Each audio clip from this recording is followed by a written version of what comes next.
whatever in the bank. So you kind of gravitate, towards your thermostat. People set their thermostat to a certain thing in their house. It's the same thing mentally with this is everybody has a baseline. And I think personal development is the manually resetting of your baseline. Like if I can make a decision that I'm going to, whether that's if I need to increase my skills, increase my network, increase this, and I can manually reset my baseline, my thermostat a little higher every year.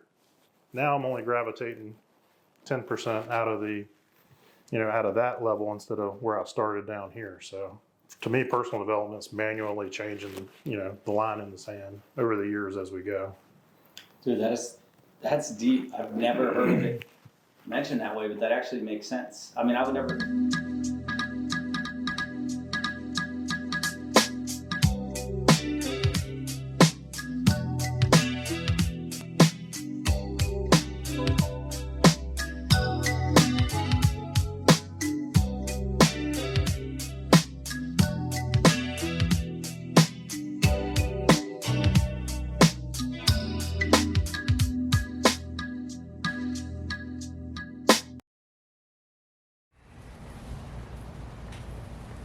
What's up, everyone? Dan Rivers here, Rivers Capital Group with the Compound Mindset, here with my boy Dusty. Thanks for joining. Absolutely.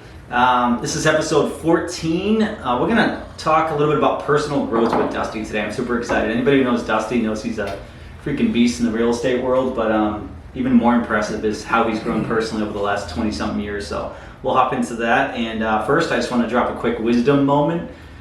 This is one that I know you talked about too, is adding value to someone. I mean, what's the worst thing in the world? It's when someone has to pick your brain type of deal, but people are willing to help, especially around Charleston. We have some great people around here. If you just add a little bit of value, it doesn't mean you have to really do anything. Just try to add value or offer to add value. It goes a long way. So I just want to start with that wisdom moment, and let's get right into it. We have Dusty Keefe here.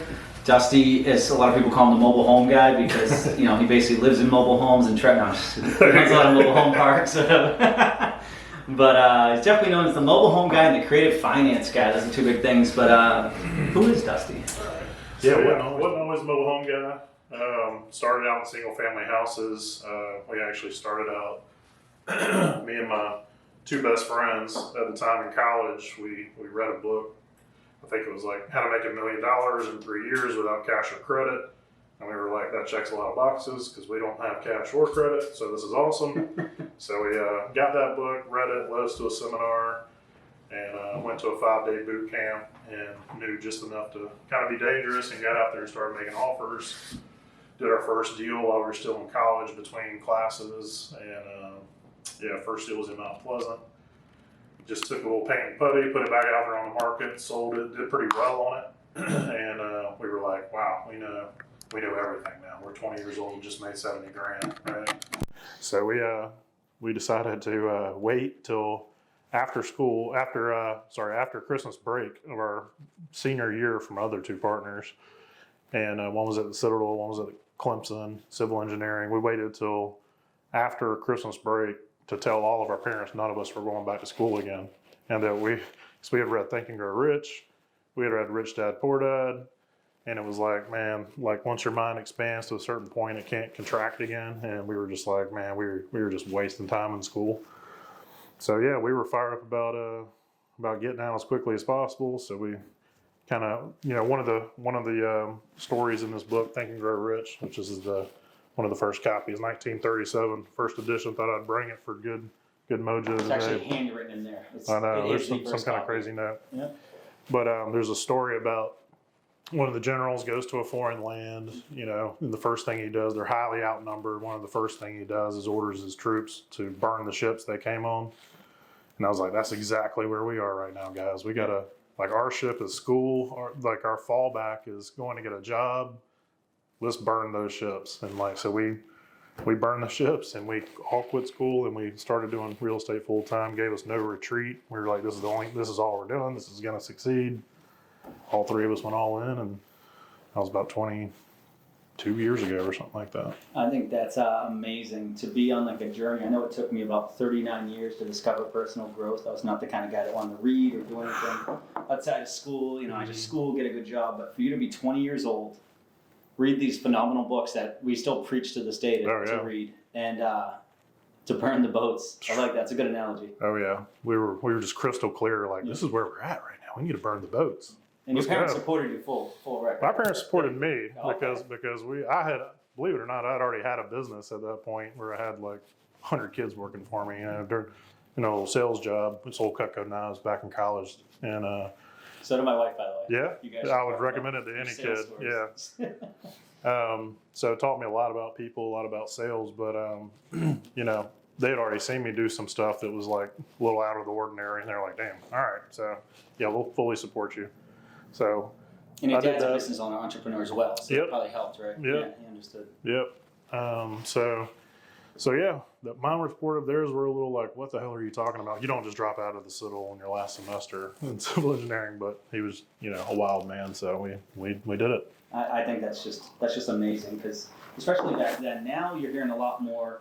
I don't remember the percentages, but I know college rates dropped down. The people applying to college, kids applying to colleges. But back then it was like that was the biggest push. Oh, I mean, you are first question out of your mouth when you're 20 years old. How many people ask, "Oh, what school do you go to? Right. Where'd you graduate from?" Oh man, you were considered a loser if you didn't go finish college and get a job. So that's the first thing we did. We didn't have social media back then, but we did something called the cell phone challenge, where we just went through our cell phones and deleted everybody who was a hater back then. Like if you don't have a common future as me, and we just have a common past, then we probably don't need to talk for a while because I'm on a mission. Oh my God, I love that. And you went from being a loser to being the mobile home guy. So I mean, that's like you jumped full circle, baby. Yeah. Talk to me a little bit about. We know who you are. I know. Over the years, you've built a great portfolio. You do have your mobile home parks. I know you've done a lot of creative financing. Mm-hmm. You've gone through. You've been doing this since you said early 2000. So you've gone through 08, 09. You've blasted through that. You come through. I think one really cool thing you do, and I hope you don't yell at me for saying this, but a lot of people talk about leveraging and always leveraging everything, especially a few years ago when interest rates were 2.8, 3%. You own your home free and clear. Like you have a little bit different. I feel like you operate a little bit differently when it comes to your personal assets versus your investment assets. Is that true? And if so, like. Yeah, I think that's true. I think I'll talk about building that financial moat around your family, where you have a certain amount of free and clear properties that, if shit hits the fan and all goes to hell in the handbasket, then we're still good. The family's good. We're taking care of, all the necessities are good to go, even if properties don't appreciate or this one falls, whatever, like market changes and all of a sudden you can't sell properties. And believe me, I have that t-shirt. I was there, and might still have a little financial PTSD from that time, because it was rough, man. It was like, if you had 10 or 15 renovations going on, you were shit out of luck, because overnight felt like, at the time, the world changed very quickly. So just having gone through that, and I came out the other side, I did some of the best deals I've ever done during and right after that crash. Everybody had problems. It wasn't just the average person. I mean, I just went bigger. I went double down and started flipping beach houses and everything else back then, and, did some of my best deals then. But yeah, now I'm kind of like, personally, I kind of want to have everything to where I'm not over leveraged. So all of our cars, all that kind of stuff's paid for, obviously. But like investments, that's okay. If it's good debt, you're out there leveraging and making money with it, I'm totally for that. But just personally, on any of our personal stuff, I like to kind of have it handled just for peace of mind. And when couples argue about money, a lot of times is the root cause, and I just don't want to ever have that argument. It's just peace of mind for that, where it's just one less thing to argue about. So yeah. Angie's awesome, by the way. You guys have such a great relationship, and maybe this is part of it. Plus, you're just such a cool guy. I don't know. I just think that's so powerful. Like, especially over the last few years, like I've been saying, everybody's like leverage, or it's cheap debt, which it was. And on the investment property, I have so many great investment properties with cheap debt on it. But that peace of mind, even as an entrepreneur, you tell me if you feel the same way. We don't necessarily need. There's a lot of people in this world. Probably 98% of people need safety. They need to feel safe, whether it's their home or their job or whatever it is. It's safety, and that's just a human instinct. We all need to feel safe. But as an investor, as an entrepreneur, a lot of times we just like push safety aside and just go for stuff. But this is a good mix to have that little bit of safety, that fallback. God forbid shit hits the fan, as you mentioned. But at the same time, you could be risky, just be safe at your home environment. It lets you balance that gas and brake pedal a little bit. And if you have your personal stuff handled, you can go, a lot more gas in the business department. So you can afford to take some risks that you might not have taken otherwise. It affords you that luxury where you think you're not leveraging this, so it might slow you down. In reality, if you've got that handled, you can go all gas on this. So I love that model. Anybody watching this, listening to this, I just think that's absolutely amazing. It might not even be, maybe it's not your regular house that's paid off. Maybe it's one or two investment homes. If you had to, you could shift over and move into it, or sell them on the cheap and still get your money back, or whatever it is. I like that. Use leverage as a tool, but still have a little bit of a safety. And it's not right or wrong. It's just, what we do. So, I know at least right now, it's not the same thing as 08, 09, but in June of 2022, that switch kind of turned off a little bit. And I know for a lot of people. And how long have we been talking about in the coaching program? Like it's coming. I know it looked like all roses forever, but now we finally got a little taste of it finally shifting just a little bit. Yep. And just that little shift has already kind of corrected a lot of people's business models, or people have had to pivot already, right? Yep. Imagine it 20% worse, So. Yeah, at least values have kind of held strong, but as you see, the market just kind of sits. Those interest rates are really hurting us. No signs of them going down. It is a different market right now. You can't just flip a home and do a half-ass flip and expect to sell it. You got to give higher quality. You got to be a little bit more creative. Which means you got to spend more money. Which means you got to hold it more time to get those things done, and it's going to sit on the market a little longer. So all those things, compound to be, something you got to budget for and deal with. So it's good to know where you're at in the market. No, absolutely. I want to pivot a little bit. We could talk business all day long. Absolutely, let's talk business, creative finance, all that stuff with you. But let's get to know Dusty a little bit more. And he's a coach at Clear Vision Coaching. He's an amazing coach. I know he's helped a ton of students there. And I wanted to ask you, how do you see personal growth? Let's dive into personal growth. How do you see personal growth, and what does that mean for you? Yeah. So it really started with this book, Think and Grow Rich, for me, back in when we first started. We moved into our first house in Charleston, man. We were buying a house on lease option, came fully furnished. We got rid of all the TVs because we didn't want distractions. We literally went all into books, courses, whatever. And we took, it sounds crazy, we took down a picture that was over the mantle that came with the house and put a picture of Napoleon Hill up, literally in our living room. So we were just crazy, when we got started. That's awesome. And we dove full in that, and how to win friends and influence people, and a lot of Zig Ziglar stuff and Jim Rohn, which we can talk about. But for me, personal development is just a lot of people have comfort zones. It's kind of their equilibrium. We all do, and people generally don't gravitate more than 20% in and out of your comfort zone. You might have a windfall or a deal, you spend it, or you might get low and get motivated to get some business going. You kind of gravitate, when you're getting started, it might have been $1,000 in the bank, and now it might be 7 figures in the bank is your baseline, where you start feeling anxious if you don't have a certain amount of money or whatever in the bank. So you kind of gravitate, towards your thermostat. People set their thermostat to a certain thing in their house. It's the same thing mentally with this is everybody has a baseline, and I think personal development is the manually resetting of your baseline. If I can make a decision that I'm gonna, whether that's if I need to increase my skills, increase my network, increase this, and I can manually reset my baseline, my thermostat a little higher every year. Now I'm only gravitating 10% out of that level instead of where I started down here. So to me, personal development is manually changing, the line in the sand over the years as we go. Dude, that's deep. I've never heard it mentioned that way, but that actually makes sense. I could just think of my personal growth over the years and being pushed by Kelly, part of Clear Vision, and being pushed by her. I didn't realize that, but that's the best way to say it. It's you really are increasing your baseline. Because you just think I guess that is the way of growing, but you're right, you're staying within that comfort level. So if you're making $500,000 a year, maybe you make $750, Right. but like your comfort level. But if you could push that baseline up to Mm-hmm. 7-8 figures. So I look at personal development just as your tool belt. Mm-hmm. Like what tools do I need to change the thermostat, change the baseline to the next level? And then before you know it, 5 years goes by, 10 years goes by, and you're just completely different from where you started, because you've changed your standards to be so much higher than where they were 10 years ago, 5 years ago. Do you find yourself, when you're doing that, do you find yourself every handful of years, is the circle around you changing, or is a lot of the circle doing the same thing? So Jim Rohn has a quote, you are the average of the 5 people you spend the most time with, and that's absolutely true. And yes, that's why we go to masterminds. That's why we go to all these things. People are like, you get the haters are like, why do you go to these things? You pay to hang out with these people. Yeah, I do. Actually, we pay to keep people like you out of the room as well. We really pay to go.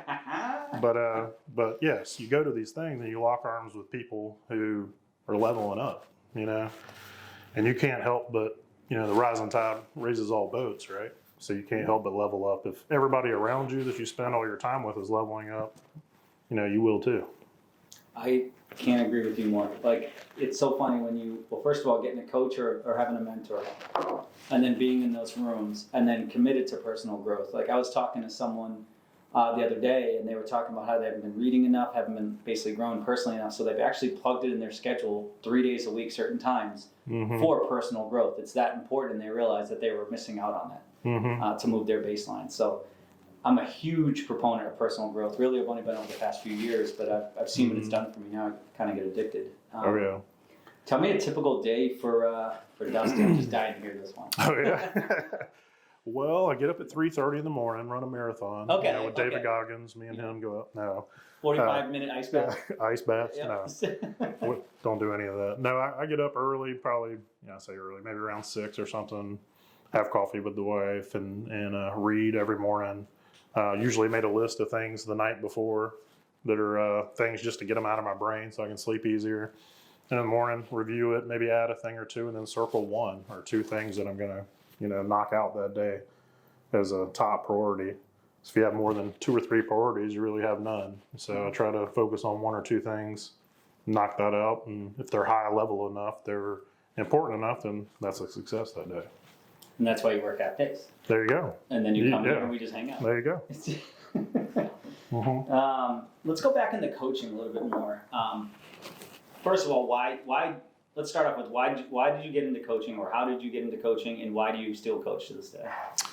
Yeah, so anytime you can help somebody remove that layer of fog where that they have these self-limiting beliefs like, I don't have enough knowledge, I don't have enough capital, I don't have enough resources, and you watch where you say, well, actually, no, none of that is true. Those are all just self-limiting beliefs you have that aren't actually rooted in truth. You have all the money you need, you have all the resources you need, everybody you need to know to get to do amazing deals. So as soon as you see somebody go from that belief to this belief and now totally change their life, it's just super rewarding and fulfilling. And and we've seen a lot of people come through the coaching program, including you, who are you started here. I don't want to give away your whole story, but I mean, you said you started before coach. I mean, a couple of years before coaching, your first year in real estate, you're making like $26,000 a year or something like that, and then look at you now, you're a 7-figure guy and team of people who are super talented. So just watching people like you come through just over 3 years and watching where you're at now is super rewarding. So yeah, no, I agree wholeheartedly, and it's just being on the calls and watching what you've done to certain people, and people who will take the advice and people who will go for it. But I was reading the book the other day, actually, and they were talking about just how literally we're growing, like as we're a kid, you're just basically have these dreams, and then as you grow up, people just keep on telling you're crazy and squashing those dreams. So I personally feel coaching, like what you do, it helps remove those 18 years of schooling of people telling us, no, you can't do something. And now you're going back and you're telling people, no, actually you can do that. You can do that. You can do this. Yeah. And that's, I think it's just more powerful than I think people understand as far as like, and I know one of my biggest things about being a dad is I'm going to try my hardest to make sure I don't put limiting beliefs, because it's just something that society does. So it's easy to kind of push down on kids. It originally comes from a place of love. You know, your parents are like, you know, it's weird because, you know, you grow up, they're like, you can be an astronaut when you grow up. You can be anything you want. Then you get to a certain age where they're like, be realistic. Go get to do this. Go get a job. Go to school. They're saying it because they want you to be happy, start a family, you know, and want grandkids. Yeah. You know, they don't want you to move back into their house, you know, that sort of thing. But in reality, you know, they tell you things like money doesn't grow on trees or it takes money to make money. And none of these things are actually, I mean, true. You know, it does take money, but it can be other people's money, of course. We all know that, but the average person does not know that. They think, you know, we know people who buy, you know, $20 million apartment buildings with none of their own money. But an average person without the tools and the knowledge and the resources and the network would look at that and go, impossible. Yeah. Just impossible. That's another reason for these masterminds and stuff. You go to a world where people are doing it, you now see it's attainable. And that again, like you said, the baseline of personal growth lifts you. I mean, that ceiling lifts when you see other people doing it, and then you hang out with them later and you see how bad they are at singing karaoke. You're like, that guy owns $20 million in apartment buildings. Oh my gosh. He's that good at building apartments, but so bad at singing. Such a good time. Sorry, so we talked about why you coach. Can you tell me maybe from one of your coaching students, maybe a success story? You don't have to share a name. Yeah. I'll give you one that's counterintuitive, like coaching somebody now that, you know, we kind of got them to a point where money's not the main objective anymore, that he's really trying to optimize happiness, which I completely agree with. Yeah. And, you know, one more house isn't going to change his life. But, you know, he read the book Die with Zero, you know, which is all about, you know, trying to schedule it where you actually die with zero. But the idea of it is, you know, enjoy it now. Don't wait till you're old and can't enjoy it. Kind of like 4-hour work week, but with the idea of, you know, he's trying to optimize life experiences, travel, that sort of thing. And money's really not that important. So now we're having a different conversation, you know, every call. You know, it's kind of like, all right, so one more house, which we just closed. Now he's close to $20,000 a month in passive. And now it's kind of like, all right, what are we going to do with that? What you got coming up? Tell me about the trips you got coming up.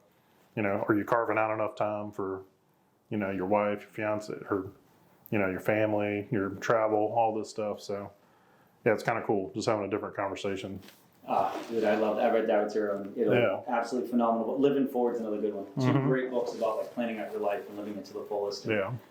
I think that's really cool. So like it goes from business coaching to basically somewhat of a life coach, where it's like, you're right, there is enough is enough. Like have that Tony Robbins' Money Master, I think that's in the book that he wrote about, and I was reading it and it talked about how basically a lot of people are like, I want to make $50 million. Well, that's great. Well, write down, this is what he says, write down a budget, your dream life, everything you would do in a year and what it would cost. And a lot of people, let's just for easy sake, it's $500,000 a year. So you need $500,000 a year. Basically, let's just say $40,000 a month, make it nice and easy. So if you made $10 million, your total net worth was $10 million, you made 4% on that, or 5% on that, sorry, there's your $500,000 a year. So you don't need $50 million, you need $10 million making 5%. You need $7 million making, 7.2%. Whatever it is, you don't really need the $50 million. You may want it, like, it's funny because I was talking about this the other day too, about like how net worth, so like I focus, I mean, your PFS, bankers want to see your net worth when you're getting loans and things like that, but net worth only goes so far. It's really your cash flow. Yeah. It's your passive income. It's your. And once you hit 50 million or whatever, I bet it would be kind of an empty goal inside if you didn't have something beyond that or a reason you were hitting the 50. If it's just arbitrary, I'm going to hit $50 million, you know, it's going to be meaningless when you actually get it. So you got to think about what kind of lifestyles are going to afford me? Who am I going to be able to help? What am I going to do with that? So yeah, I don't like setting goals just for goal's sake, just to pound the chest. But you know, how is that going to change my life, and how's it going to change people I can affect's life and my sphere of influence. So.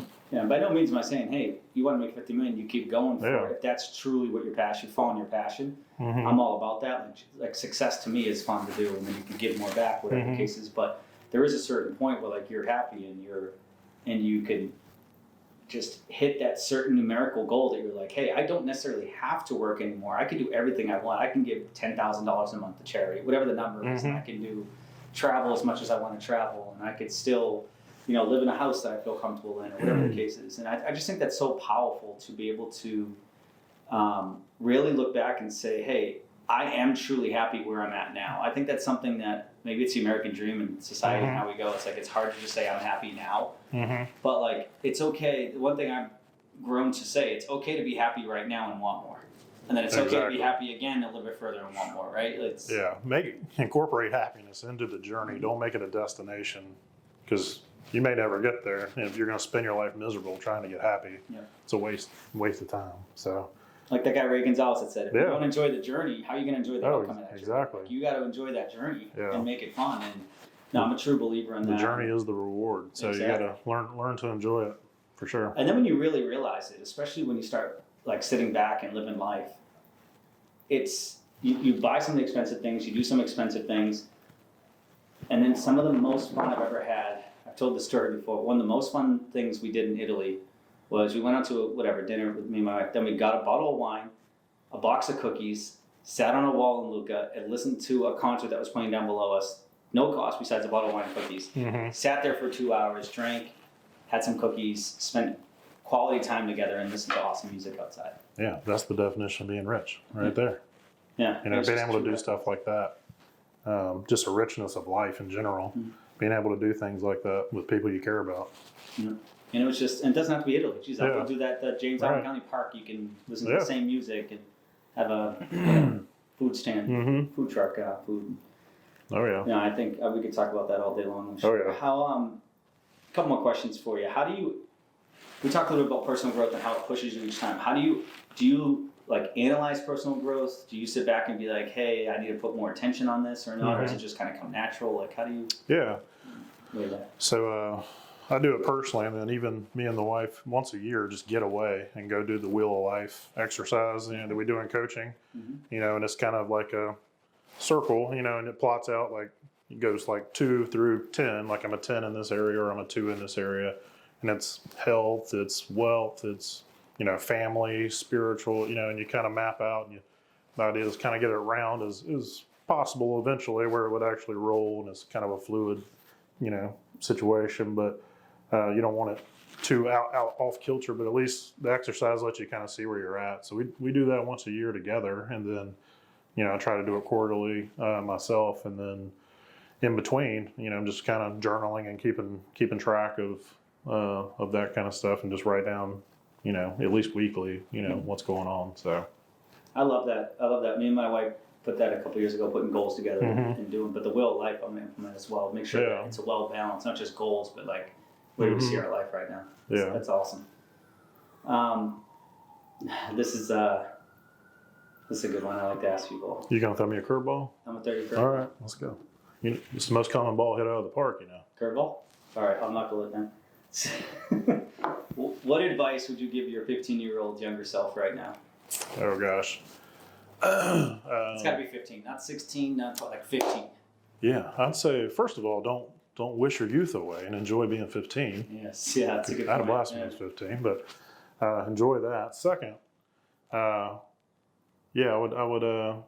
You are the average of the 5 people you spend the most time with. You probably got some shitheads in your life. Get some people out, some people in. Get around people who only listen to people's advice, who are where you want to be, and probably I would say get a sales job early as possible. Get out of busing, restaurant jobs or things that aren't going to progress your skill set. Get a sales job. You'll learn how to deal with rejection.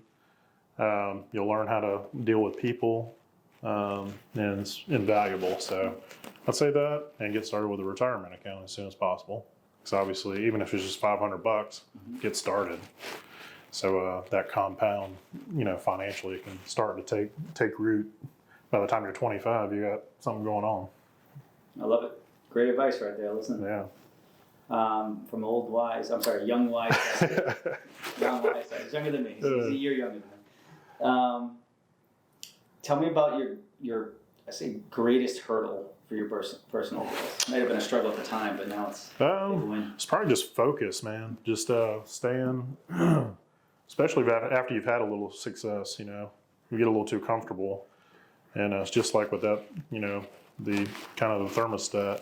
If you stay where you're comfortable, too long, comfortability is kind of the gateway drug to just a life of mediocrity. You've got to take massive steps to move that forward and reset that baseline. But for me, focus is, just coming back to some of your goals, writing them down, coming back and reading them often. If you don't focus on it, you'll drift away, especially if you're comfortable. Get away from it for a couple months and come back, you've lost the compound effect of, having good goals and all that. So probably just focus, man. Just coming back to that and being aware, keeping it on the forefront of your mind, what your intentions are, what your goals are. I love that. It really is focus. It's always, especially the last handful of years, everybody was successful. So everybody knows real estate. You were a genius. Everybody knows what to do, but it's a whole different ball game doing it, and then it's a whole nother sport. Doing it consistently for a long period of time. So focus. There was something that I heard, or probably read in the book, whatever it was. It's talked about, in a nutshell, mastering your comfort zone, and that's right. Yeah. And like, how many people do you know master? But how many people do you know master their comfort zone? Right. Once they get into their comfort zone, they master it. They're not going to get out of it because I just started listening to the Good Not Great because it's good. It's good in their comfort zone. It's not great, but it's good. And if you're truly happy there, listen. I don't like if you truly are happy, then stay there. Yeah. But how many people? You ask people this, and I had asked someone this recently too. It was like at the end, a good friend of mine down in Tampa I saw when I was there last week. And we were just chatting about business and life. And he's like, I don't know what to do. And we were kind of talking a little bit. And I was like, really think, if you're on your deathbed right now, what regret would you have? Like, just truly think, would you regret not doing it? Would you regret like doing what you're doing right now? And he like thought about that for a minute. And he's like, no, I definitely want to like go for something. I want to he didn't know exactly what it was at the moment, but it got him to think of perspective. And I think the problem is so many people master their comfort zone, and then by the time they really do want to make a change, not necessarily too late, but they definitely feel like it's too late. They believe it's too late. Yeah. It becomes too late. Yeah. And good is the enemy of great. Because if you're okay with being good, great's a lot of work. So, yeah, man. It's some powerful stuff. All right, we're going to go to the compound round. This is what I ask everybody. All right. We talked a little bit about, you got to answer quickly. All right. As fast as you can. You got 45 seconds to question. All right. But let's chat a little bit about, we talked about personal growth. Is there any other area right now that you're focused in on the compound mindset? We got health, whether it's physical or mental health, wealth, relationships, faith, personal growth, and making the world a better place. Is there something else that you're kind of like, that wheel of life, is there another area that you're pushing a little bit towards? Yeah, definitely the health piece. We've started that, and started, like Fraser says, just add 2,000 steps a day as a good first step for anybody. And eventually you want to get to 10, 12,000 steps a day. So definitely doing that now. And you have a tracker? Just following a better, no, I need one of those things. I didn't know if you get, well, this doesn't count steps, but there's ones that do count steps. Okay. I didn't know if you had a tracker. That's a good point. I have an Apple Watch, just don't wear it very often, but I track it, right? Oh, nice. Yeah, I think so. I think Apple Watch got some apps. Yeah. So yeah, definitely the health piece. Because like we say, person who's healthy has a lot of wishes. A person who's not only has one. So it's about time to start taking care of that, and just make sure we create some good habits there. And other than that, man, I would probably the giving back piece would be something to start focusing on. I know you guys do a good job of that. So we try. That's all you can do is just take the first step, right? That's right. No, I love that, and I feel like I've mentioned before, we're about the same age, and I feel like especially when, I don't know about you, but when I hit my 40s, I was like, all right, got to start thinking about health again. Things start randomly breaking down. What the hell's going on here? Yeah. What's this new pain? Why's my foot hurt? It's never hurt before. Just from walking. Yeah. Oh, I feel that. I want to talk. I kind of mix these next two ones together, but what's your definition of success for you? Like, how do you see success? And I think it's just living a joyful life. You know, I don't have a money number that's like, now I'll make success, because you can always make more money. Mm-hmm. So I think that's just an empty goal. So, I mean, it's good to have financial goals, but I wouldn't tie my happiness to it. So I would just say living a joyful life and helping bring joy to other people is a success, you know, at the end of the day. I love that. Just being happy. And you do. You definitely live life. No one even thinks you work. You just live life. I promise I do. We're all like, this is so cool. You only work those 3 hours. That's right. This is going to be powerful. And I know you've already brought up Think and Grow Rich and a couple of other books. But any book or podcast or Audible, anything that's resonated with you lately? The Tim Ferriss podcast and his blog are some of the greatest collection of interviews of the greatest minds in every category that exists. So I'd encourage everybody to go check out his blog. It's been going on forever. It's been one of the most successful ones on the internet forever. But I mean, every category you can click through, from business to health to finance to, I mean, just random stuff. I mean, how to memorize a deck of cards in 2 minutes, you know, in order, you know, stuff like that. I mean, just everything, you know, everything you can imagine. He's interviewed somebody who's the world's best at it. So I would definitely check out his blog and podcast. He has a book called Tools of Titan. Have you ever seen it? It's so that's cool. A compilation of a lot of the podcast stuff. Yeah. Right. So I've read. It's cool too, because you can read like a story. It's like 6-8 pages, and just read a story about someone. Mm-hmm. And the coolest thing about his book, about 2/3 of the way down, he had like his morning routine, and like you joked about earlier, about like, I take the cold bath, run a marathon. But the really cool thing, and this is what I did, was he basically does 4 or 5 things that are easy and quick. So it's not this crazy morning routine. It's, I wake up, I drink 32 ounces of water, I stretch, I do 20 push-ups, and I read 10 pages. It's like, that's doable. He's a master at what he calls the minimum effective dose. Mm-hmm. So anything that gets you 80% of the results with 20% of the effort, you know, the Pareto principle. Yep. He's all about that, whether it's working out with kettlebells, you know, for a much shorter period of time, or he learned Japanese and, like, you know, with only 20% of the characters, like instead of 10,000 characters, like he realized most of the language came from there. Like, you can apply the principle to all these things, but yeah, he's a master of the minimum effective dose to get 80% of the results with 20% effort. I love that. So yeah, definitely worth following that guy. Okay. And anything by Jim Rohn, he had a massive impact on our personal philosophy. We didn't even know what a personal business philosophy or any of that stuff was when we got started, but I mean, he's just like talking to your grandfather. I wish I would have got a chance to meet him. I never did. I met Zig Ziglar, but never met Jim Rohn. But, you know, just nuggets, like we talked about the 5 people you surround yourself with. We talked about, he had a lot of great sayings, like, don't become a millionaire for the money, become a millionaire for the type of person it's going to make you become to get there. Mm-hmm. Just little things like that I heard when I was 20 years old that was just click for me, and that made all the difference. Or, you know, don't wish things were easier, wish you were better. Wish you were bad, or bad. He has an amazing cadence to the way he talks. He really does. Yeah. He's such a powerful speaker. You'll have there's only 2 regrets, or 2 disciplines. How do you say that? The pain of discipline or the pain of regret. Yep. He said, but discipline weighs ounces, regret weighs tons. Mm-hmm. It's like, damn, that's so true. If you really listen to it. If you look back and regret anything, man, that just weighs tons. But discipline just weighs ounces if you just do it all along the way. No, but honestly, he's one that it's funny, I have Seasons of Life, and then I have his greatest hits or whatever that is. Mm-hmm. And he's one that sometimes, and guess what, we all are like this. I want everybody to understand this. Like, I don't care who you are, and Dusty will admit to it. If he doesn't, I call bullshit. No matter how successful you are, how driven you are, we all have days where we're just down, we just feel like we suck, or we just like can't get motivated, or whatever the case is, and I pop on Jim Rohn on those days. Oh, yeah. Just to get like, all right, I'm excited again. Oh. Get me going. Yeah. If you're not willing to risk the unusual, you'll have to settle for the ordinary, is what he says. Mm-hmm. So true. Just all kinds of good nuggets like that, man. It's just wisdom hit me at like a young age. And he had a 20-set CD that was pack of CDs. It was him, Zig, and I think Dennis Waitley or something. I just wore those things out. You mean A-Track? It might have been. I think I had to order that course like 4 times maybe. I just wore the CDs flat out. So, but yeah, that was a good one. Dude, that's just so powerful that you, growing up, you went in that direction. I just, everybody has a path for a reason. I'm glad I had the path I had because I gained the knowledge because I did. But holy crap, it's just so cool that from 20 years old you became an entrepreneur, and from then on you just crushed it. I'm sure you've had ups and downs, and we'll chat again about your business ventures. But it was nice really getting to know you a little bit more. I appreciate you having me. Yeah, this has been fun.